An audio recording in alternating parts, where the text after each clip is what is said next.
Hello and welcome back to my channel. This is part 4 of yet another inventory series, but wait. Last time we made our game items, we could put them in the world, we saw the data asset working in the game, items pulling the static meshes out of the data asset and populating them. Showed you how to place them in the world and how to duplicate them. But as we saw last time, we can't really do anything with them. We can't interact with them. We can't even look at them. They don't do anything for us. So today we're going to solve that. Let's see how far we get. This could be quite a long video. Let's see how it goes. I may have to split it into 2 parts. Okay, so let's hurry up and get going. So the first thing we're going to do is quickly check my folder. First of all, we're going to go back a step. Remember in the first episode where we were setting up the character, there's something a little bit strange happening with the movement. I went back, I wasn't happy with it, so I went back and had a look. And if we go to our, let's correct that first, our game inputs, our default, we ended up with the IA mouse look, having to add this so that our mouse worked. Wasn't really thinking at the time. We don't need to do that. What we can do is purely on our look, IA interact on our look here. This one here. We've got a gamepad controller here. We can also add a second one. This can be mouse, XY axis 2D. And let me just quickly check on my reference here. Yes, we do need to add a modifier. The modifier is, sorry, this one here. We need to add a modifier, and same as we did before, it's going to be negate. And we're only going to negate, I believe it was the Y. Yes, the Y. Negate the Y. This IA mouse look, we can now delete that. We don't need it. Save that. We go to our character. Our game, blueprints, character. And let's see if we can find it here. See here. IA mouse look, we can delete that. I believe that should work. So, there we go, and it works just as it should. Okay, good.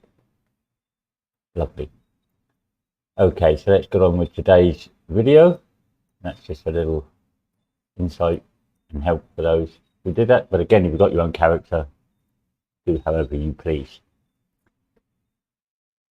So what we're going to do first of all is we are going to make or fill out one of our interfaces. Remember last time we had several interfaces. Our blueprints folder. We made our interact, which we did fill out. And today we're going to look at our game HUD interface. And in here we're going to have 3 functions. Okay, so the first function, we're going to call it display message on HUD. Excuse me. And in here, we have an input I'm going to call it delay, and that's a type float. And another input, this is going to be message position.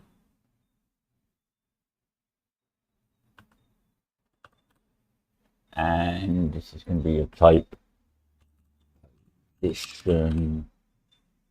This is our enum message display position that we made last time. We compile it and save it. We're going to add another function, and this one is called remove message from screen.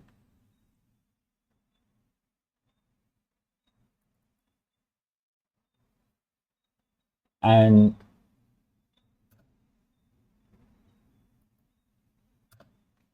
that's going to have basically the same input.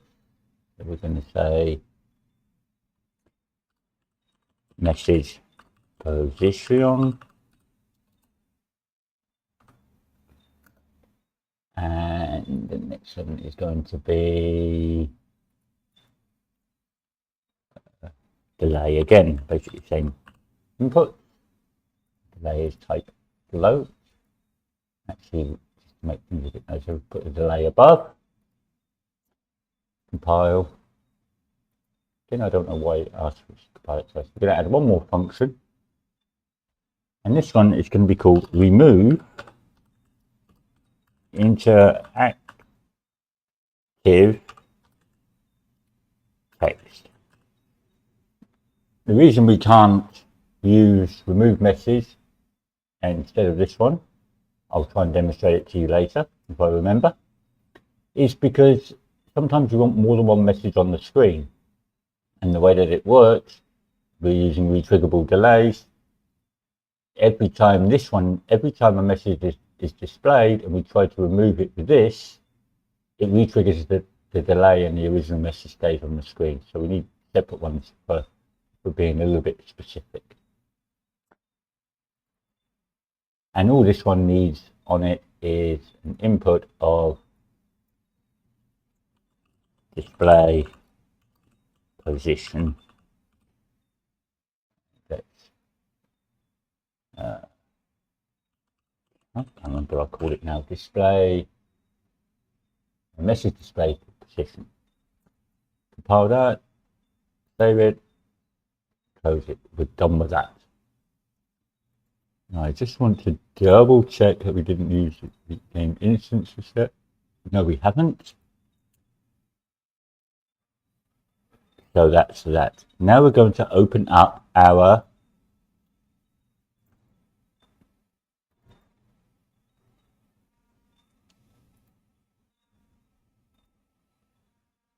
sounds like we have an ambulance going past. I apologize if you can hear that.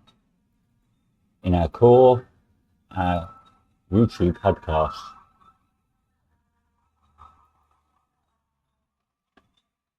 Okay. Now in here,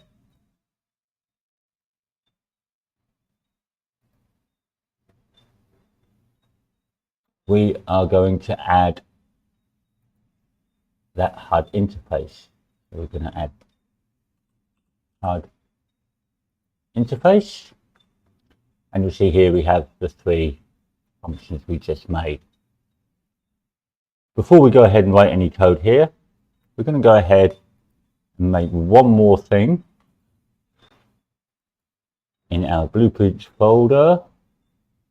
I believe I put it in, I'll put it in with the interfaces. We're going to do something called a function library. Now, a function library, you'll find under blueprint. You look under here, blueprint macro labels, not the one we want, blueprint function library. Now, blueprint function library allows you to call a function from pretty well anywhere, any blueprint that you like. So it's a good way of calling something that you will use quite regularly. The blueprint macro library, for example, which is very similar, things like your for each loops all in there, so you can get them from pretty well anywhere. So we're going to go ahead and make one of them. We're going to call it BFL for Blueprint Function Library. I'm going to call it Global. You can call it whatever you feel is good. And in here, we are going to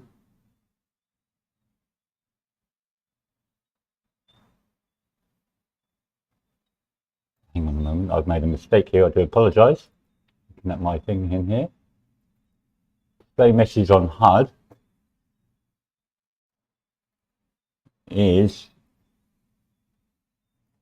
wrong. Okay, so delete these two inputs for start. I do apologise. And we can go back, get it right. So we're going to have the first one called start text of type string. And we're going to have another one. And this is called style. And call it style code. Not coder, code. And we're going to call this, I think we call it rich text code. We're going to add another one. We're going to call this, we'll see what this is for in a moment, highlighted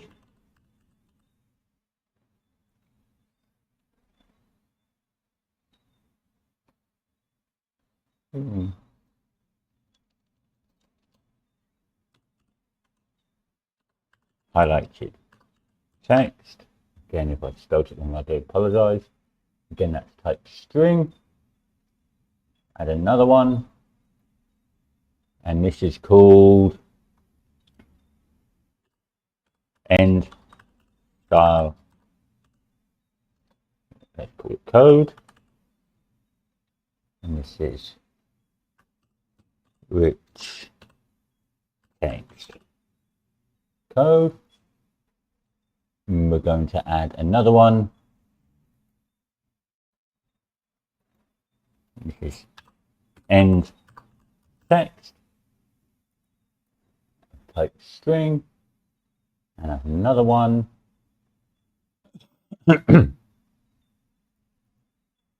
Of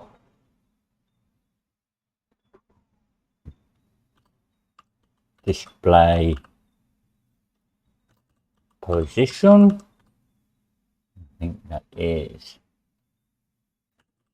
position enums message display position. Should be that. And while we're in here, I'm just going to double check that I have done the other two correctly.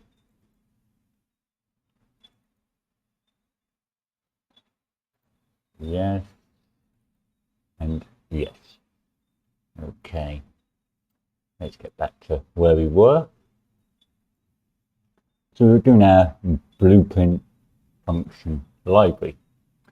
We're going to add a new function, and we're going to call this display message on HUD. Why is it not typing? Display message on HUD. And we're going to add another function, and we're going to call this give HUD class. Okay.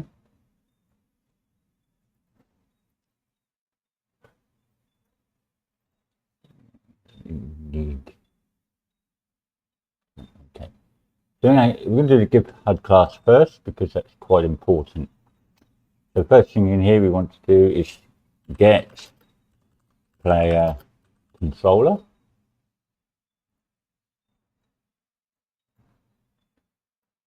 And then get HUD, which will get a HUD class. And we need to return that. So drag it back on there. There's a little tip for you to get your return value. We can rename it. I'm going to call it hard ref. Let's not forget to connect it up. Now here, world context object. You'll see this when you're dealing with function libraries. It needs something to be able to communicate with. Chances are it will work, but the odd time it won't. You're going to be frustrated. So you drag off of here and just type in world context and say get world context, and that deals with that. We're going to make this a pure because we're not actually changing or setting anything. So a pure function is like these here, the green functions. They don't have executables on them, and it just makes it a little bit nicer for using later on. So now let's get the display message on HUD 1.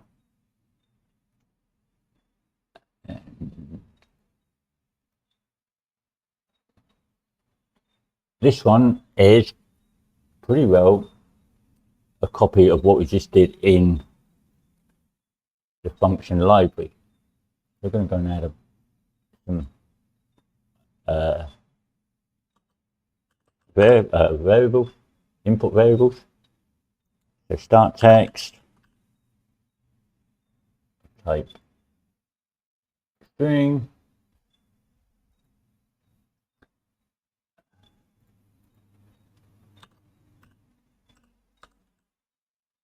style code,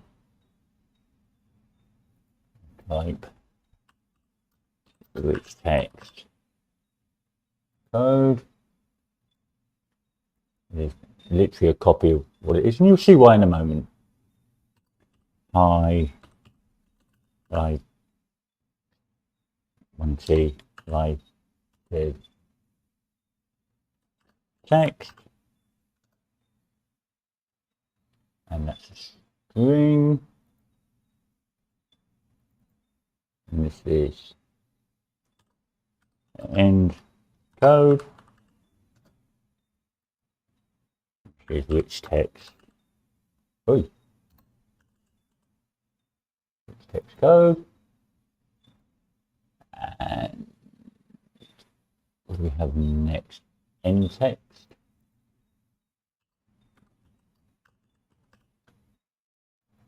And again, this is a type string. And then the final one, display code. And this is position. This is display position. Basically, it's a copy of what we just done. So we're now going to drag in our give HUD class. Again, it's brought up this world context pin. So let's type in get world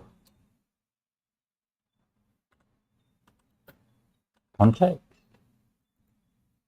Make sure that's nice and safe. And from here, we're going to say display message on HUD. We're going to get the message, one with a little envelope. And we're simply going to match up all of our fields on here. And we'll see whether we got it all right. Like that. And that's all we're going to do for that. It just means that if we were, we could do it without this, but you would have to get this every time, or if we didn't have that, you'd have to do this every time, then run this. So it just makes it a little bit neater when we want to call it. We just call the one function, it does the work for us. So we're done in our library, we can close that. Now, I'm just double checking what else we need. Okay, so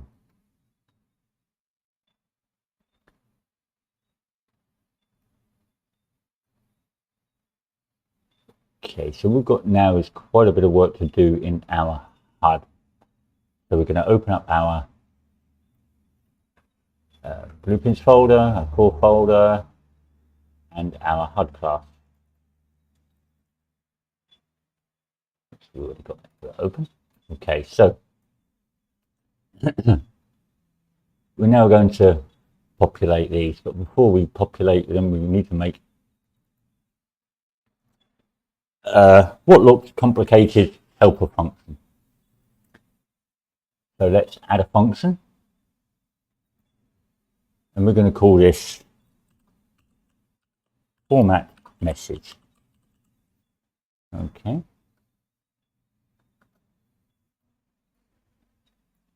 And again, this has a bunch of inputs, so very similar to what we had before. Start, text. I'm just going to add them all in. I'm going to change all of the types in a moment. Style code.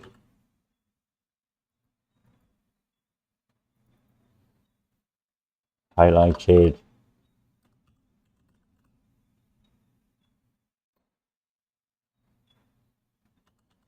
Text. Why can't I type today?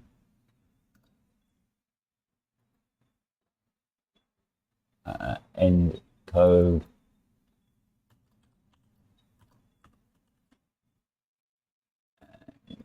One more is the end text. We don't worry about the position at this point.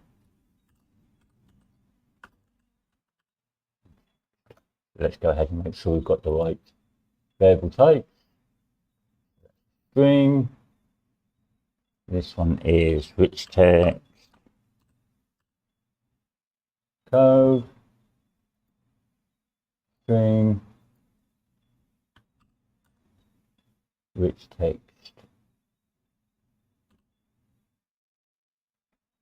Code. And finally string. Okay.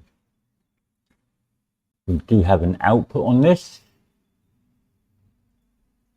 We're going to call this message text. And this is of type text because that's what we will be displaying on our UI. Give ourselves some room. Quite a lot of stuff to do here. So the first node we're going to start with is we're going to drag off of here. We're going to use a node called format text. Very handy node. It allows us to add lots of variables together and make more than one code. If you're using for text, if you're using strings, you would usually append, which isn't quite so effective. So how do you use it? How do you use it? So here we're going to want 5 different inputs to be formatted into our message. Okay. Now to get the different inputs, you use the curly brackets, open, and then you put in whatever the fields. We're just going to call them field 1. And then I'm going to do it again. Field 2. Then I'm going to have a space. Field 3. Then field 4. Then space. And field 5. And once you press the Enter key, you'll see you've got 1, 2, 3, 4, 5. Now these are grey because they don't know what we're going to be putting in there at the moment. So let's start by putting them in. The first one we're going to want, quite simply, we're going to go start text and the variable get start text.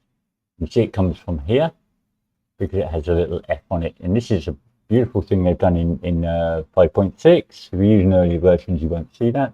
I absolutely love it. We can connect that to that, and you can see now that that's turned pink. And if you want to, just for giggles, it doesn't really matter. We can do them one at a time. So the next one, we're going to get our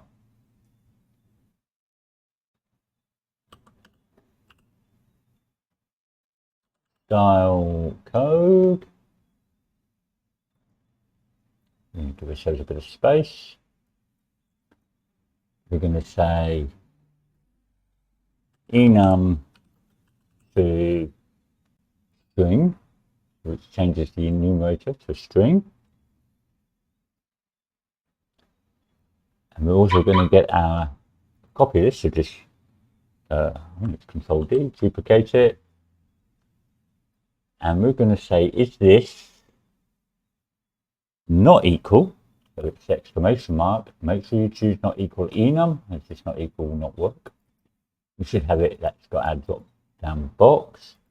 So as long as it's not equal to none, so as long as it's got something in it, we actually want to do something. We're going to type on here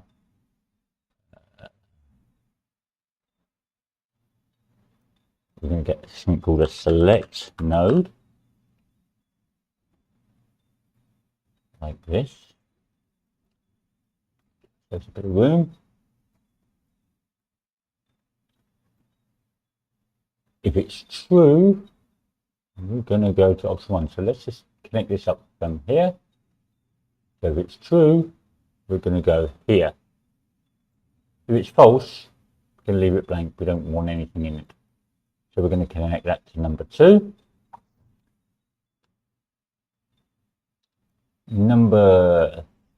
Give ourselves a little bit of room. So here we're going to say get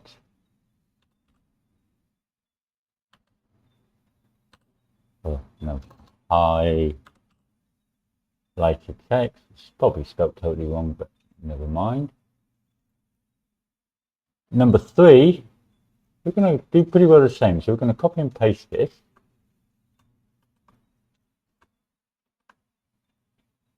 We can connect that to number 4, sorry.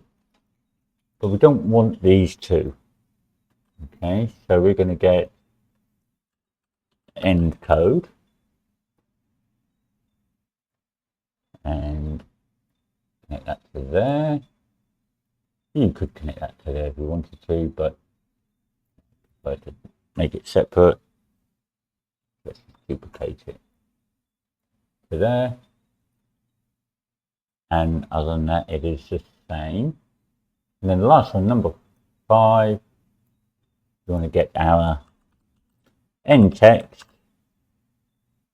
right at the bottom. Connect it all up here.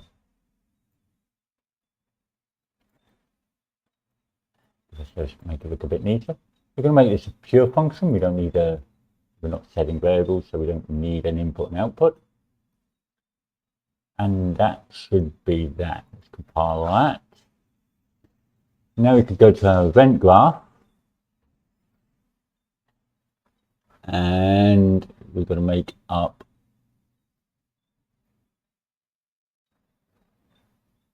another function. So we're going to add another function, and we're going to call this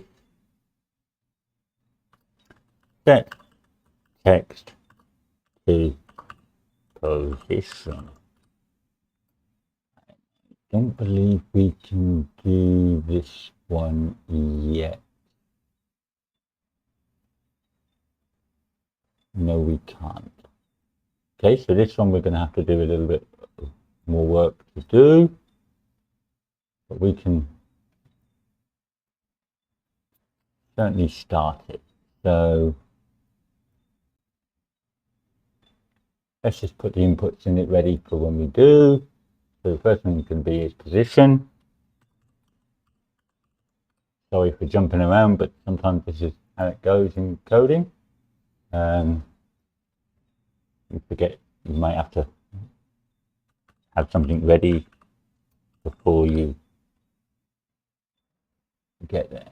So that's going to be our position, and then we're also going to have our message text. Type text. We're going to compile and leave that here, because what we're going to do now is we are going to go ahead and make our first bit of UI. It's going to be the message that displays on the screen. So let's go ahead and do that. So we'll go to our content drawer, go to our game, need another nice new folder, and call this one UI. In here, we're going to user interface, widget blueprint. And we're going to use a user widget. And we're going to call this I call it WDT, other people call it different, for widget player message. Now that we've got that, let me just check.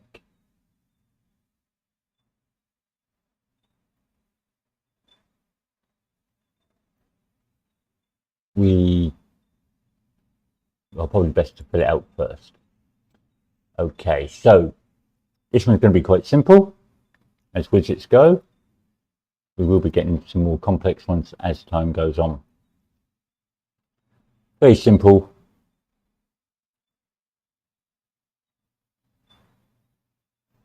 We are going to, first of all, we're going to add a border, as you see here under comments. So drag it down on there.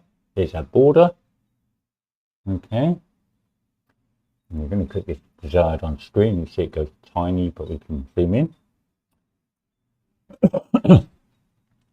Now, border, we're going to make it look a little bit better than just standard.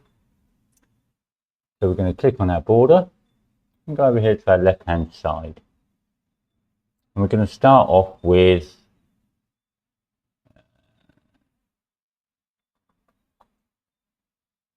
on our brush, on our tint, we're going to click on our tint and we're going to have 0 tint. We don't want any tint, okay? Actually, no, let's put a little bit of tint in case we've got a light background. So let's go 0.3. Let's go 1 first to make sure we get the right color. We've got a black. Then we're going to go to 0.3. So we've got sort of darkish grey background.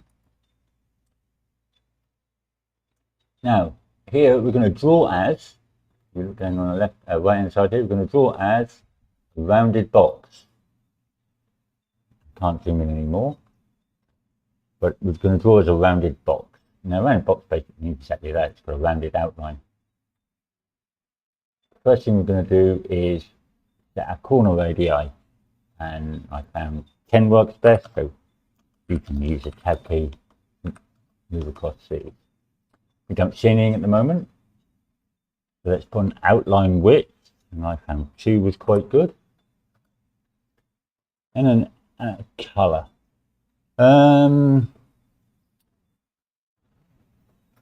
Color whatever you like really, but I chose this sort of goldy sandy color. You can get the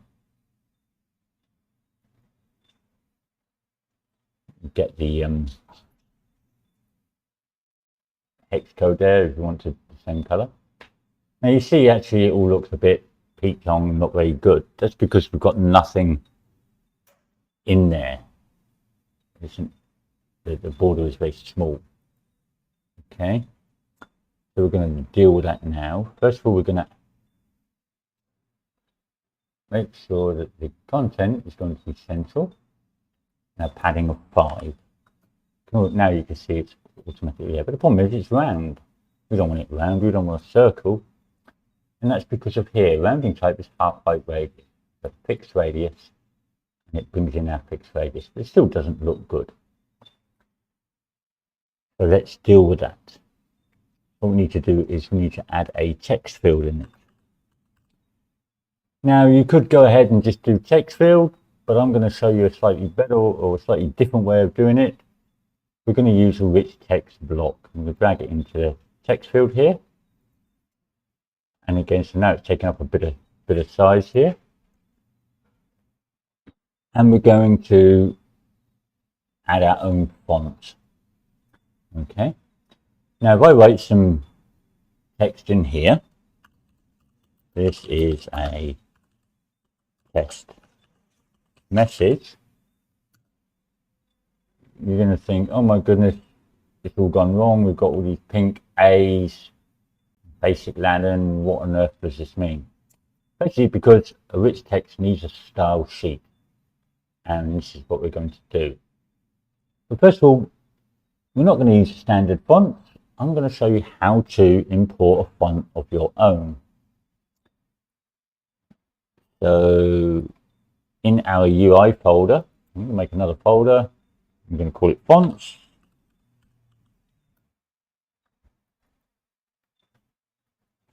And I would recommend, because fonts come with quite a lot of stuff, making another folder and calling it the name of the font. Now I'm going to use a font called Cambria. Okay. And how are you going to find your font? Well, if you found one online, there's lots of free font sites. You can use that as long as it's a two type font, TTF, it will work.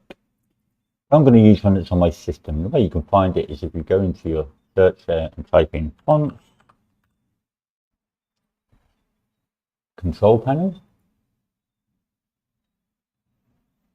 We've got this. Now I want to use the legacy type just because it gives me the whole old-fashioned style. I'm a bit old-fashioned. Now, so we're going to use one called Cambria.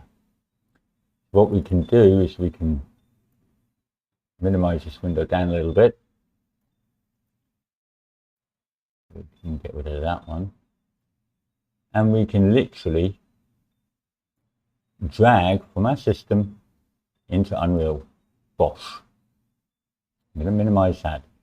Now it said, would you like to create a new font asset using imported font base as default font? I'm going to say yes, but not apply to all, because we don't want many of them. Say no, no, so just do it for the first one. And you will see you've got Cambria, Cambria B, Cambria I, and Cambria Z. And this one here called Cambria font. And that's what we said to make. Before we do anything else, let's save it all. So what does that mean? Well, when you go into, let's just show you basically on here. If I add a text box onto this border instead, let me just, well, maybe I can do it here. No, I can't just style sheet, but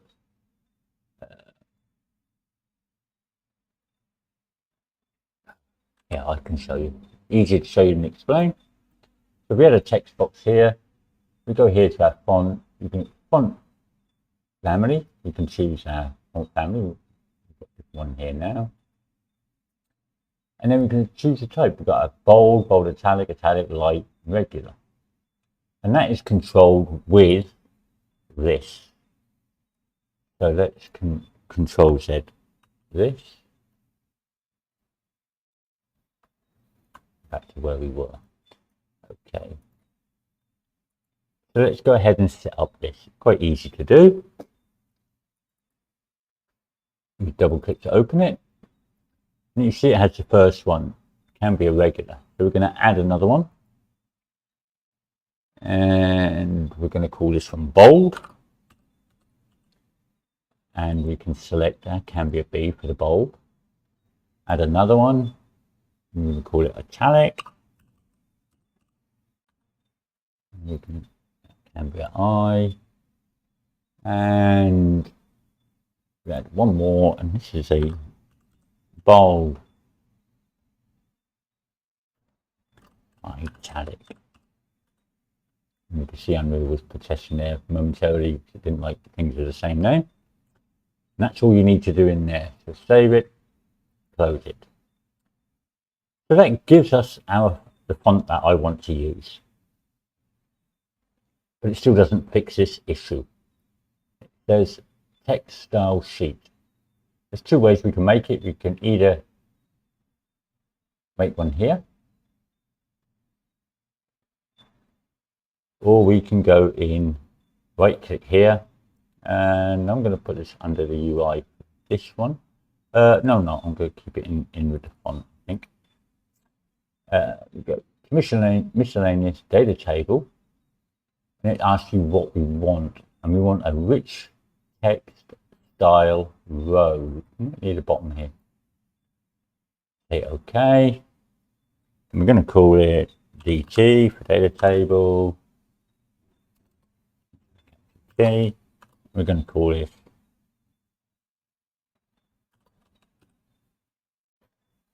Cambria fault. Okay, then we're going to go ahead and open this up. Now, just like any other data table, we can add a row. We can add a new row, and it's always recommended to call the first row default. Okay, I'm just going to double check on my project here. And basically, if we look at the text style, it is what it is here. Now we can change a few things here. I changed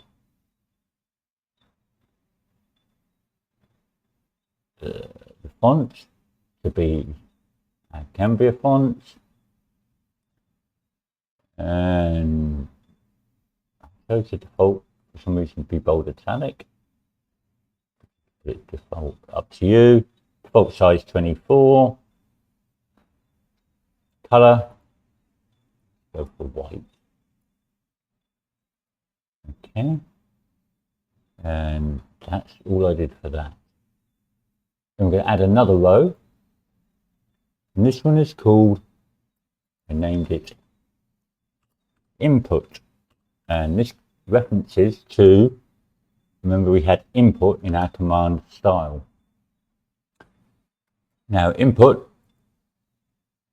row is practically the same. Font family Cambria, default 24, and the difference being is I used that sandy gold color as font color, and everything else is left the same. So we save that. Now you'll see where the magic happens. We have all our squares here. Now if we go to here to appearance, and we say text style set, choose our font. Once we compile it, you will see now we have normal writing. Now a little bit tight for our padding here, so let's just alter that. Let's put a little bit more padding on the right and the left. So let's make them, say 8, so that it doesn't clip and it centralizes it. So here's our message. The beauty is this box will move because we've not set its size to the length of the text. So if you've got something on the screen that's very short, it will be a very short text. So why are we using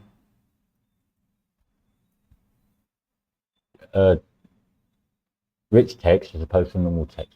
What's the point? We've got to go through all this problem of adding all these extra things just to make this. Well, because we can do some nice things with it. So if we want to use one of the different styles in this style sheet set, we've got two. We've got default, which is this, and we've got input. We can use it from code. Now remember, likely when we set up our enums, we wrote some code in those. This is why I say it's going to help us. So if I want to highlight the word is, for example, in here, I can go less than input, because that was the name of the line of text, greater than. Then on the other side of here, forward slash greater than. Nothing's happened at the moment, but if we compile it, we now see that this is highlighted that orange color. If we go back into our style sheet here for our input, I set this to orange. So if I just demonstrate to you, I set it to green. That's okay. Save that. Recompile this. We see it changes it to green. Okay. So you can have whatever color you like, whatever you set in here, and you can have many more. You could have many different color styles as long as you know what these names are. We can then add them to our style code, and you can pick them from there, and you can have fun with it. But I'm just going to set this back to my nice sandy color now. So here's our message widget done. And I don't think there's any code in it. Oh yes, there is. There is a little bit of code in it. Okay, so there's a little function. We don't need any of these two. Three. We're going to right click, make a custom event. I'm just going to call it set text. And it's going to have an input here. And we're going to call it message text. And that's going to be of type text. We're going to get our rich text block here. If you don't see it here, go back, highlight it, and make sure it's available. You can give it a sensible name. You can call it message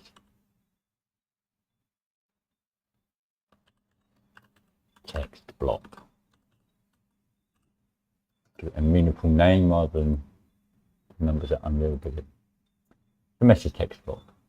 And all we're going to do is set text, right, if we spell it correctly.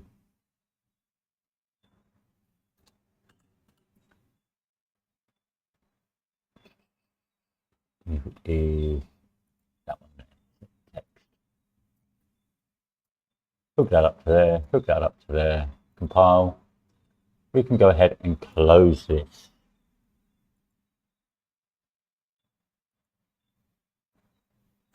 Okay, we're coming up to 47 minutes. I'm just going to finish off the HUD class and then we will cut it there and I will quickly do the next video for you. So let's go to our HUD class. Now this one gets a little bit complicated. So it's basically duplicating a lot of stuff. First of all, let's right click, create widget.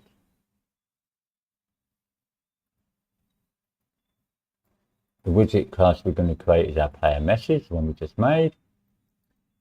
And we're going to first of all promote this to a variable. And we're going to call this top player message. Then we're going to go right down here and we're going to duplicate it and call it middle. Remember we had 3 positions. Get rid of the 0 at the end. Duplicate again.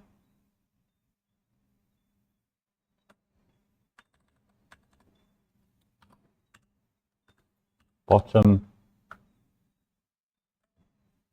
Get rid of 0. We have 3 of these. Okay.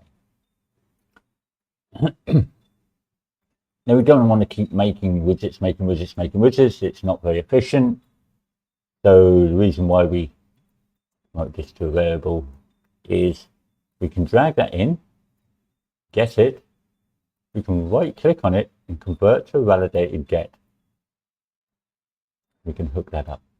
Is it valid? In other words, does it exist? We don't need to make it again. If it doesn't exist, we create the widget. Okay.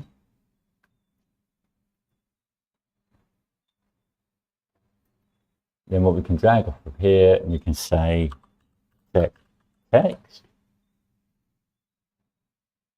And this is a function that we just wrote inside our little player message. We've got message text here, which we will hook up here.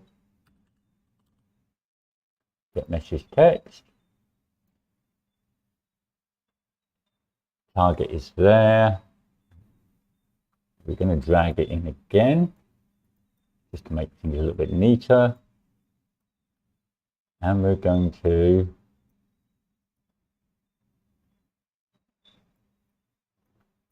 add it to a return node. And instead of calling it top player message, we're going to call it player message reference. And we're going to hook that up to there, because that's the one we're using. And basically we're going to duplicate these. So what we need to do is give ourselves more than one branch, so we can disconnect that for now. And out of position, which is why I like to use enums, we can do something called a switch. Now it is switch on enum. So here we see with our three, top, middle and bottom. We can connect our top up, and then we can go ahead, we can duplicate these 2 times. Ooh.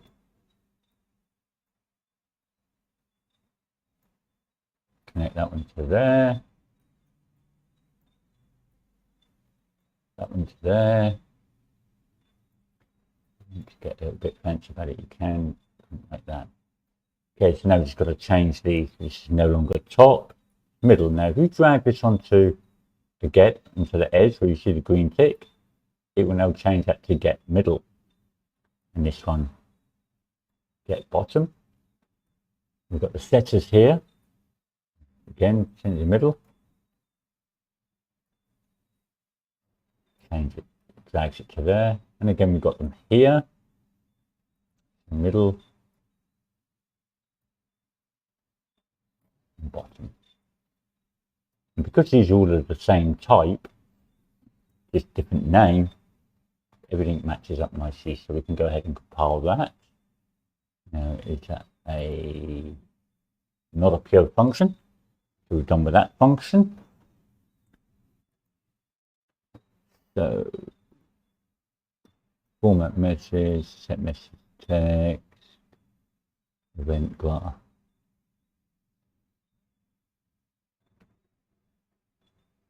Okay, so in our event graph now, we're going to actually use one of these. So the first one we're going to use is display message on HUD. Double click it, it will come up on here. We've got our format message. We can drag that in here, and we can simply just connect all of these up. You won't have one for position at the moment, but we will be using this. And unlike a function, we can't call it from here. We do have to drag it out, so it can get a little bit messy.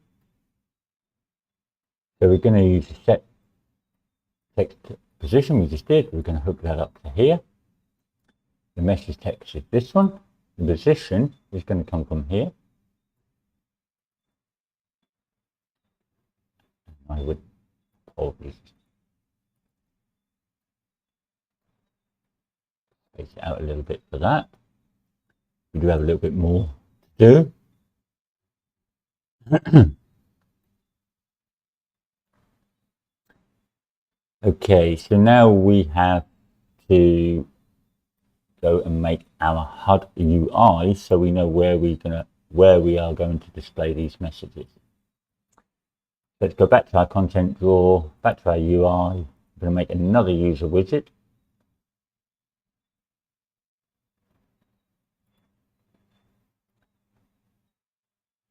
Like so. And we're going to call this, what do I call it? HUD UI. UGT widget underscore HUD UI. Check what we've got on there. I think it's quite simple. Okay. So on here, we're going to open it up. First thing we need is a canvas panel.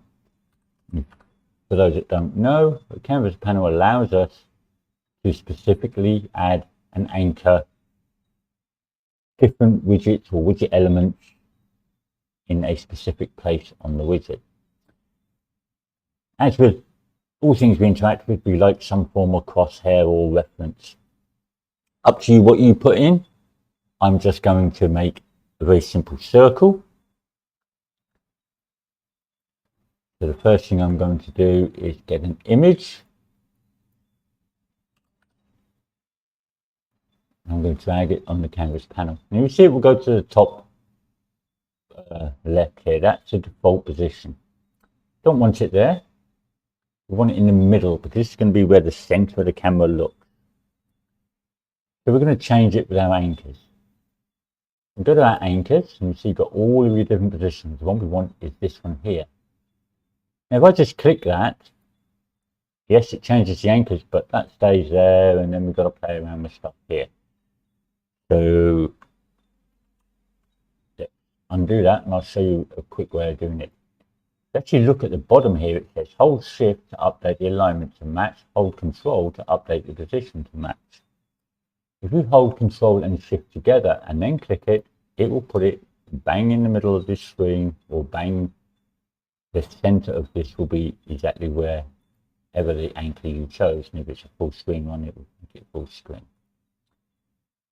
Nice and handy for us. Okay, so this is a bit big.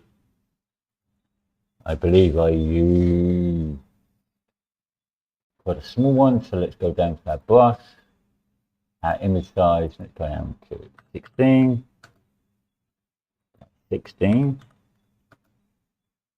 And you can see that this doesn't affect it. So if we click on size to content, that will make that. And square is not interested, so let's do a rounded box. And because rounded box defaults as half height, it's square, it's made us a nice little circle right in the middle of our screen. You can make it whatever size you like. Okay. So now we're going to simply add 3 more elements, and they're going to be borders. I'm going to drag them onto the canvas panel, and we're going to set the draw as none. You can see here it is just an empty box. This is what we want. We don't want it here. And if I look at my drawing, it is anchored. I've anchored them all to the center, I believe. Yeah. No, I haven't. Okay, so the top one I've anchored to the top. So again, we use our trick again. I want to anchor this to the top center. So Control Shift, top center. See, there it is, top center, right on the edge there. Don't want it quite that high up on the edge. Size is going to be size to content, so it doesn't matter. It should be quite small. But the position on the X, we want it there because it's the middle. But on the Y, let's just drop it down a bit. Let's drop it down by, say, 10 pixels. We're going to rename this to top message container. You guess it, so there's 3 more. We're just going to go ahead and duplicate it, rename it. Didn't want to double click. Middle.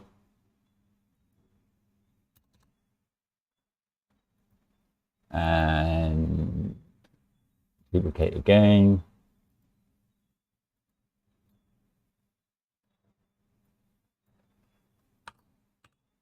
bottom.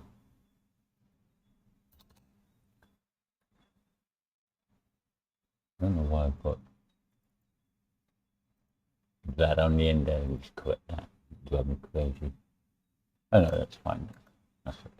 Right. Obviously the middle. Let's check where I've got the alignment on here.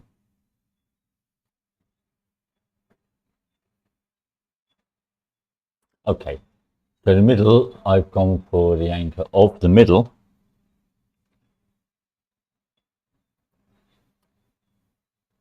Like so.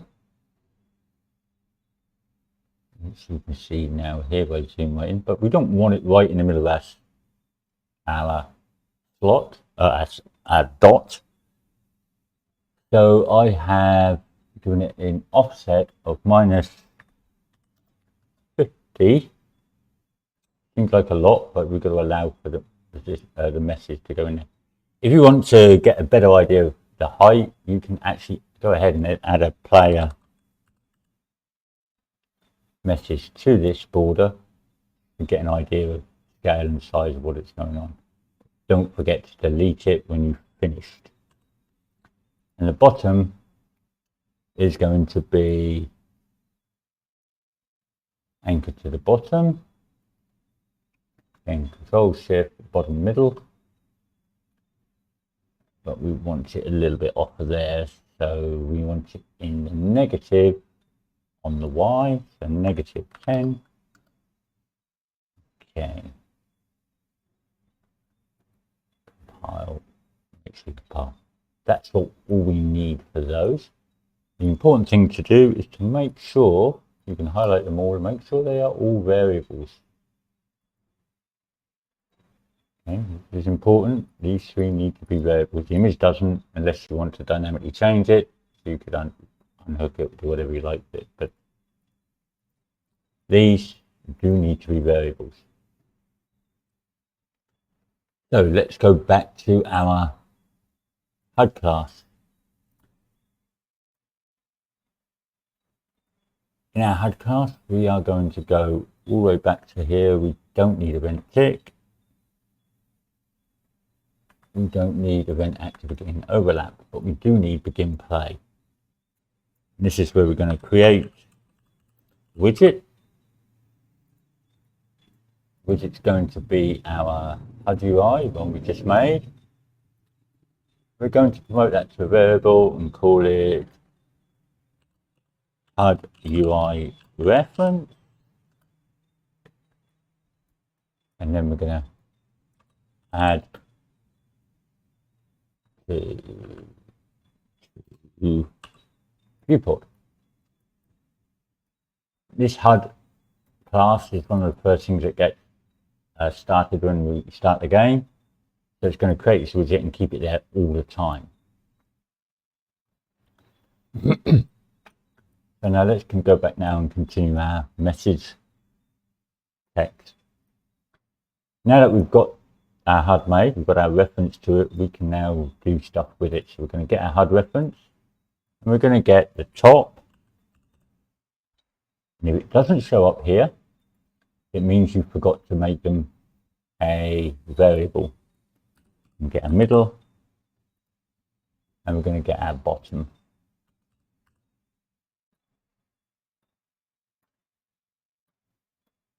Okay. And from here, we are going to do a select. Okay. And we're simply going to plug these in here. So depending on what position is set on the message, it will choose which one of these we're going to add the item to. We drag off of here and we say add child.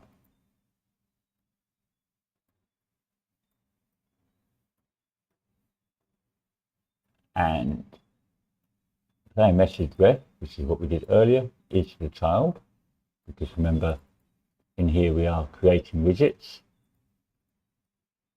I'm just setting those, so there's our player reference. Then we're going to drag off of here. I'm going to say set visibility, visible.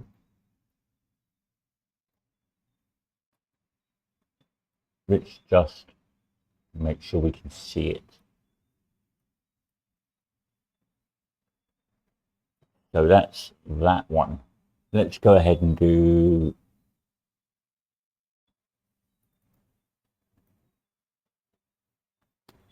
these next two are pretty well identical. One slight difference. So let's do remove interactive text. Again, we're going to switch.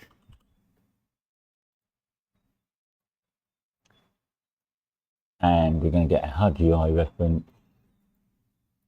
We're going to get our top. We're going to get our middle. Just for neatness, I'm going to only do a 2 here. And one at the bottom, just to make it a bit neater. You can put them all off the same one if you wanted to. Okay. And we're simply going to, because we're removing the message, we don't really want to destroy it. So we're simply going to set visibility.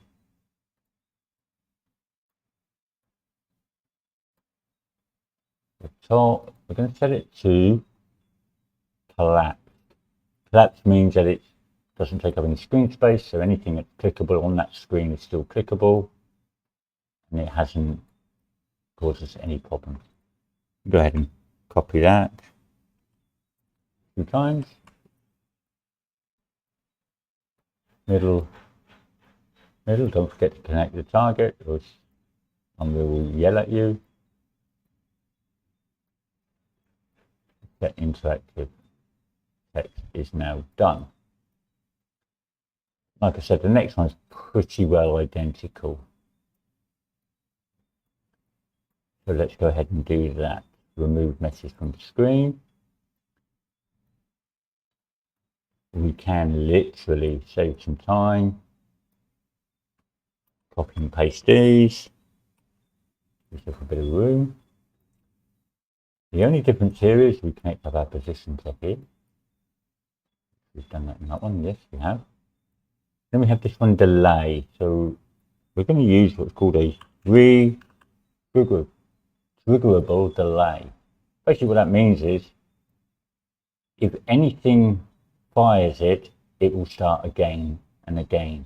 And the delay duration here is how long we want it to go for. Which is why it doesn't work to remove interactive text, because as you'll see later,